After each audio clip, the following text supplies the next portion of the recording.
Candace, you're still fighting? You've been out here dealing with these creatures the entire time? Yes. They just keep coming in waves. I've lost count of how many I've defeated. Before I realized it, even the sandstorm had stopped. Ah!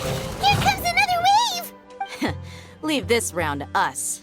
I got interrupted earlier, but now I have something to take my anger out on.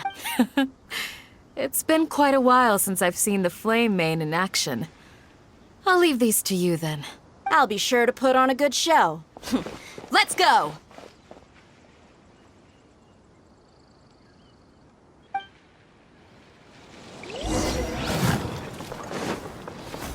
Emerge.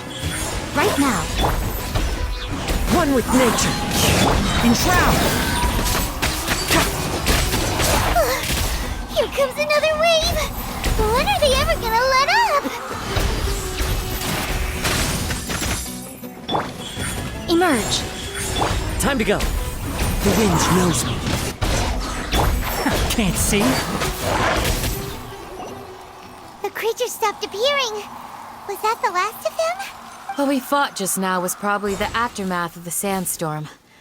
So we should be safe for the time being. Well fought, everyone. No injuries, I hope. Huh? Who are you? Ah, my apologies. I haven't had a chance to greet you yet. I had my hands full taking care of the village's elderly and children. I am the chief of Aru village. Everyone usually calls me Uncle Anpu. Sir, I am also originally from the desert, but I have not been back for some time now. May I ask if such sandstorms are common? I can't say they've always been common, but recently the storms have become increasingly severe and frequent. Besides sandstorms, we also occasionally get earthquakes. According to an investigator who stayed in the village a while ago, these unusual natural phenomena are related to the withering of Irminsul. Another effect of Irminsul's withering. So, Irminsul's withering causes withering zones in the forest, and sandstorms and earthquakes here in the desert? Everything in the natural world is inextricably connected to Irminsul. These regional symptoms can indeed be a reflection of Irminsul's present state. Everyone in Aru village needs to take good care of themselves. Speaking of which, why haven't I seen a single village keeper since I got here? Village keeper? Who are they? Village guards like Candace? Does your curiosity know no bounds? Village Keeper is how Aru village refers to mad scholars exiled here by the academia. Most of them are scholars who lost their sanity after a period of training in the Avidia forest. The academia believes that their crazed mutterings may have a negative effect on the psyches of other scholars. So, they're forcibly exiled to the desert. Though if you ask me, it's all a boatload of nonsense. Alas, that's exactly what we've been trying to investigate. One by one, the village keepers have been mysteriously disappearing without a trace. But no one in the village has ever seen them leave.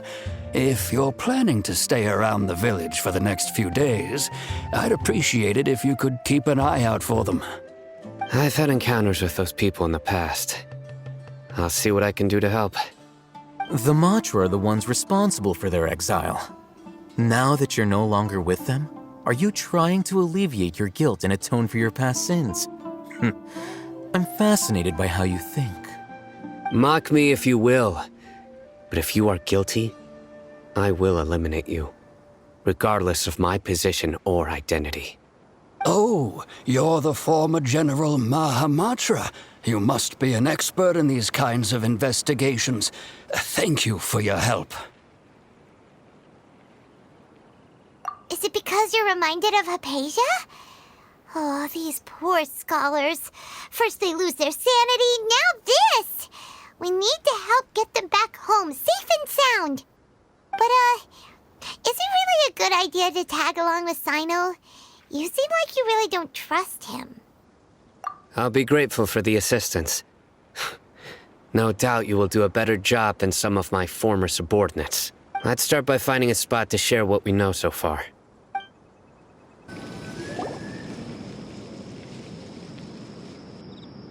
Although I've sent myself into exile, I'm still doing essentially the same things as before. Do you still have any questions for me before we start our investigation? One of my former subordinates told me that this title has its origins in a strange incident. The Academia has long exiled mad scholars to Aru Village. A mysterious phenomenon exists here. When mad scholars first arrive, they are as incoherent and deranged as before. But after spending some time here, they invariably begin to calm down. Initially, the people of Aru Village greatly resented having to take in the mad scholars. But a strange incident one night changed that.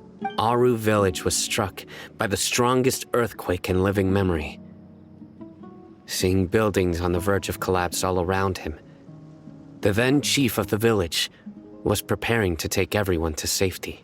Suddenly, he noticed a mad scholar crouching in a corner, caressing the ground with his hands.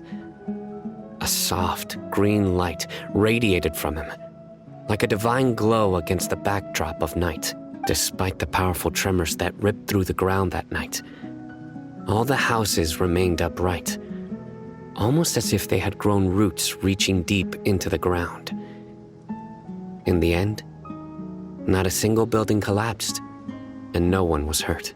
After that, the people of Aru Village treated the mad scholars with greater kindness, and began to refer to them as the village keepers. A soft green light? A mad scholar protecting Aru Village?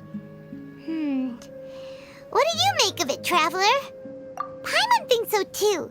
Actually, Sino, do you know if any of the mad scholars continued to wear their Akasha terminals at Aru Village? In theory, they would continue wearing them so the Academia could still monitor their activities. With that said, the main Akasha system would no longer have any interaction with them. Oh, no wonder! Everything makes sense then! Add in the fact that they calmed down, it was probably Nahida who calmed them. If you are able to draw a conclusion from this one story alone, then it appears you possess much more information than I do. So, what do you make of the story? Really? Lesser Lord Kusanali. What? You don't believe us? Lesser Lord Kusanali was definitely using the Akasha to give her power to the mad scholars! No, it's not so much that I don't believe you. I'm just struck by your reasoning. Lesser Lord Kusanali, the current Dendro Archon, is she really active in Sumeru? The Academia has always placed far greater importance on the late Greater Lord Rukkhadevata. They've more or less ignored Lesser Lord Kusanali, and I've never had any reason to doubt their views. In addition, I've never heard any stories about Lesser Lord Kusanali and her deeds. To me, she might as well have been a god that never existed. No way! Nahida definitely exists! She's a... how should Paimon put it? She's a good Archon who's kind and wise, even if she says weird stuff sometimes. I've spent many years interrogating criminals, so I can easily tell when someone is lying. Good! Then you should know that we're telling the truth! That look in your eyes. I've never seen that from a liar. You two really must have met Lesser Lord Kusanali. How can this be? To think, our Archon has been amongst us this entire time. Alright, now it's our turn to put our skills to good use for this investigation. But easier said than done, especially since we don't have any leads. Maybe we can start by knocking on some doors. Excuse me, are you here to help me find my grandpa? Huh? Who are you? By the sounds of it, a resident of this village. My name is Isak. You'll help me find my grandpa, right? Is your grandpa a mad scholar? Hey, don't say that. Grandpa is just Grandpa. Why do you have to call him that? It's not like he's a bad person or anything. The person you're referring to is not a local. Yet you are. Why do you call him Grandpa? Grandpa is just Grandpa. He's my family. I heard everything you said to the village chief. Please, you gotta take me with you. I wanna find my grandpa. I swear I'll help. I won't be a nuisance. Ah, so you're the one who was eavesdropping on us around the village chief's house. I was planning to go out and take care of whoever it was. But I had a vague feeling that they didn't harbor any ill intent. Whoa. Ethan wasn't kidding about Matra having sharp senses. Sino, he's just a kid. All he wants is to find his grandpa. Let's find a way to help him. Sorry. I was only listening in because I wanted to know where Grandpa went. Honest. If you don't believe me, you can ask Miss Candace. All right. But first, let's confirm the facts with Candace.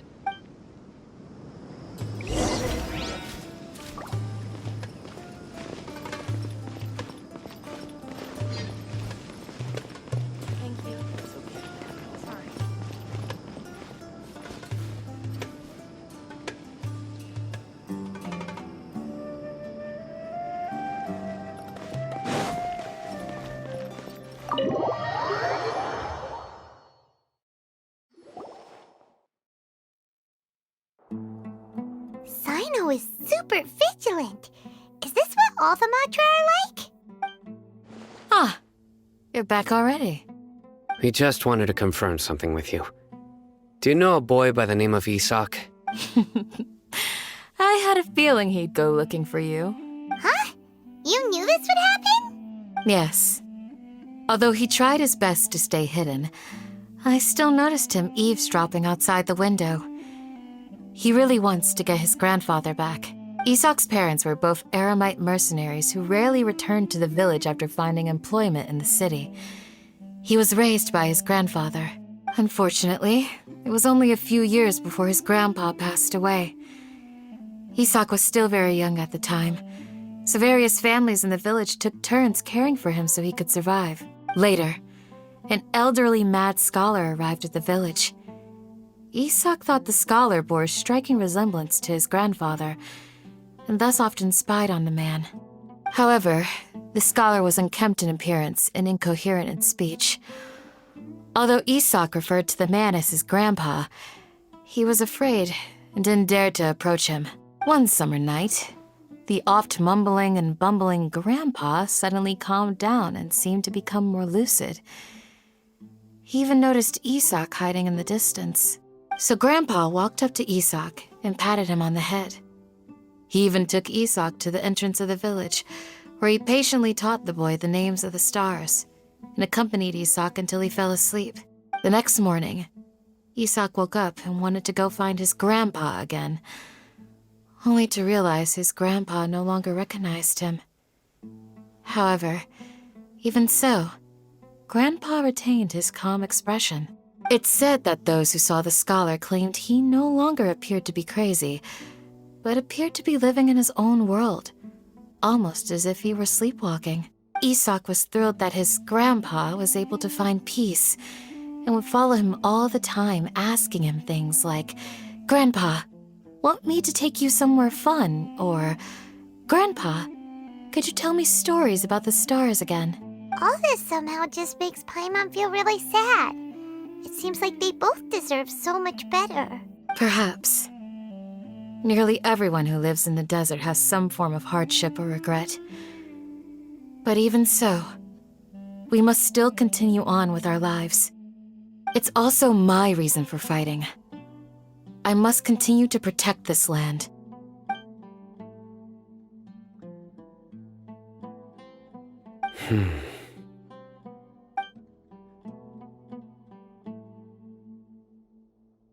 Maybe the people have always had a considerate god watching over them. Huh? What did you say, Sino? No, nothing. As long as Esau keeps his word and doesn't get in our way, we can take him along. Perhaps you are more compassionate than I gave you credit for. Please accept my thanks on Isak's behalf, Sino.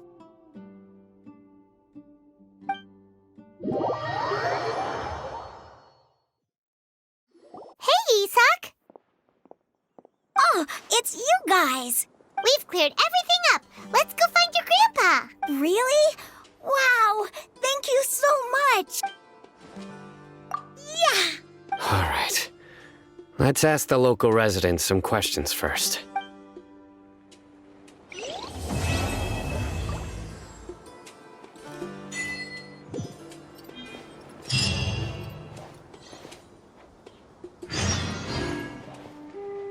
Excuse me, did you happen to see where the missing scholars went? You mean the village keepers? Oh, let me think. When I was eating dinner the other day, I saw one of them by the side of the road, muttering away and eating mushrooms and tree roots. They shouldn't go around eating that kind of stuff. Okay. Did you notice anything else? Anything else? No, I think that's all I have to tell you. Sorry.